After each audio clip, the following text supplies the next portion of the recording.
കന്യാദാനം serial റിവ്യൂവിലേക്ക് എല്ലാവർക്കും സ്വാഗതം.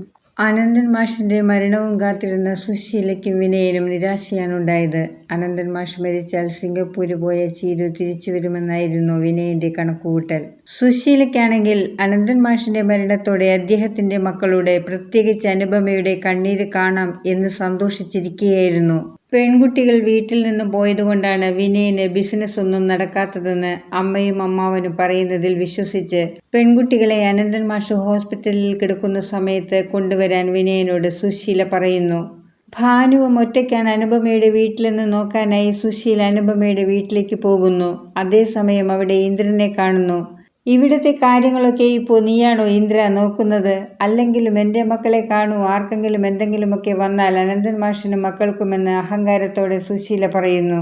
ഇന്ദ്രൻ പോയപ്പോൾ ഭാനുവമ്മ തനിച്ചാണെന്ന് മനസ്സിലാക്കിയ സുശീല വിനയനോട് കുട്ടികളെ പോയി കൊണ്ടുവരാൻ പറയുന്നു. വിനയൻ കുട്ടികളെ കൊണ്ടുവരാൻ ചെന്നപ്പോൾ ഭാനുവമ്മ സമ്മതിക്കുന്നില്ല. മാഷ് ഹോസ്പിറ്റലിൽ നിന്നും വന്നിട്ട് നീ വന്ന് കൊണ്ടുപോയിക്കോ എന്ന് വിനയനോട് പറയുന്നു. വിനയൻ അവർ പറയുന്നതൊന്നും കേൾക്കാതെ കുട്ടികളെ ബലമായി പിടിച്ച് കാറിൽ കയറ്റി കൊണ്ടുപോകാൻ നോക്കുന്നു.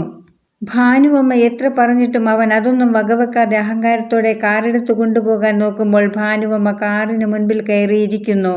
അതേസമയം അവൻ സുശീലയെ വിളിച്ചു വരുത്തുന്നു. സുശീല വന്ന് ഭാനുവമ്മയോട് മാറിക്കൊടുക്കാൻ പറയുന്നു. അവന്റെ മക്കളെ അവൻ കൊണ്ടുപോകുന്നതിൽ നിങ്ങൾ എന്തിനാണ് തടസ്സം നിൽക്കുന്നത് ഭാനുവമ്മയെന്ന് സുശീല ചോദിക്കുന്നു. മാഷില്ലാത്ത സമയത്ത് കുട്ടികളെ കൊണ്ടുപോകാൻ ഞാൻ സമ്മതിക്കില്ല.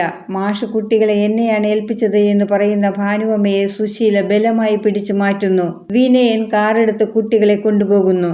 ICUവിൽ സുഖം പ്രാപിച്ചു വരുന്ന മാഷ് അനുപമയെ കാണണമെന്ന് ഡോക്ടറോട് പറയുന്നു. അനുപമ മാഷിനെ കാണാനായി വരുമ്പോൾ അനുപമയോട് മാഷ് പറയുന്നു, ഒരു കാരണവശാലും വിനയന്റെ കൂടെ ചീരുവിന്റെ മക്കളെ പറഞ്ഞു വിടരുതെന്ന്. തൽക്കാലം ഭാനുവമ്മയും നിങ്ങളും കൂടി മക്കളെ നോക്കണം.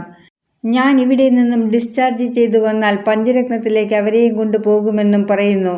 വീട്ടിലേക്ക് വരുന്ന അനുപമയും ഇന്ദ്രനും ഭാനുവമ്മയെ തള്ളിയിട്ട് സുശീലയുടെ ഒത്താശയോടെ കുട്ടികളെ വിനയൻ കൊണ്ടുപോയതറിയുന്നു. ഭാനുവമ്മ ഒന്നുകൊണ്ടും വിഷമിക്കേണ്ട, ഞങ്ങൾ കുട്ടികളെ വിനയന്റെ അടുത്തു നിന്നും കൊണ്ടുവരുമെന്ന് പറഞ്ഞ് ഇന്ദ്രനും അനുപമയും വിനയന്റെ വീട്ടിലേക്ക് പോകുന്നു. അവിടെ ചെല്ലുമ്പോൾ വിനയൻ കുട്ടികളെയും കൊണ്ട് എത്തിയിട്ടില്ല. വിനയൻ വരുന്നതുവരെ കാത്തിരുന്നു ഇന്ദ്രനും അനുപമയും. വിനയൻ കുട്ടികളെ കൊണ്ടുവന്നപ്പോൾ അവരെ കൊണ്ടുപോകാനാണ് ഞങ്ങൾ വന്നതെന്ന് പറയുന്നു. എന്റെ മക്കളെ കൊണ്ടുപോകാൻ നിങ്ങൾക്കൊരു അവകാശവുമില്ല. കൊണ്ടുപോകുന്നത് എനിക്കൊന്ന് കാണണമെന്ന് വിനയൻ പറയുന്നു. കുട്ടികളെ ബലമായി വിനയൻ അകത്തേക്ക് കൊണ്ടുപോകുന്നു.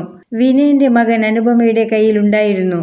കുട്ടികളെ ഞങ്ങൾക്ക് വിട്ടു തന്നില്ലെങ്കിൽ മകനെ ഞാൻ കൊണ്ടുപോകുമെന്ന് അനുപമ പറയുന്നതോടെ, എടി നീ എൻ്റെ മകനെ കൊണ്ടുപോകുന്നത് എനിക്കൊന്ന് കാണണമെന്ന് പറഞ്ഞ് അനുപമയുടെ കയ്യിൽ നിന്നും കുട്ടിയെ ബലമായി എടുക്കാൻ നോക്കുന്ന വിനയനെ ഇന്ദ്രൻ പിടിച്ചു മാറ്റി തല്ലാൻ പോകുന്നു. അതോടെ വിനയന്റെ അമ്മാവനും അമ്മയും കൂടി കുട്ടികളെ അനുപമയോട് കൊണ്ടുപോയിക്കോ എന്ന് പറയുന്നു. വിനയന്റെയും സുശീലയുടെയും അഹങ്കാരത്തിന് തിരിച്ചടി കൊടുത്ത് അനുപമയും ഇന്ദ്രനും കുട്ടികളെ തിരിച്ചു കൊണ്ടുപോകുന്നു. പെൺകുട്ടികളെ എനിക്കിനി വേണ്ടെന്നും എൻ്റെ മകൻ മാത്രം മതി എന്നും വിനയൻ പറയുന്നു. CCTV വെച്ചതുകൊണ്ട് എനിക്ക് ഇന്ദ്രനും അനുപമയ്ക്കുമെതിരെ പോലീസിൽ പരാതി കൊടുക്കാനറിയാം. എൻ്റെ വീട്ടിൽ കയറി വന്നു എൻ്റെ മക്കളെ അവർ പിടിച്ചുകൊണ്ടുപോയി എന്ന് വിനയൻ പറയുന്നു. അവൻ എന്ത് തെളിവ് കൊടുത്താലും കുട്ടികൾക്കറിയാമല്ലോ അവൻ ഭാനുവമ്മയെ തള്ളിയിട്ടാണ് അവരെ കൊണ്ടുവന്നതെന്ന്. വീഡിയോ കാണുന്നവർ ഇഷ്ടപ്പെടുകയാണെങ്കിൽ സബ്സ്ക്രൈബ് ചെയ്യാനും ബെല്ലൈക്കൺ അമർത്താനും മറക്കരുത്.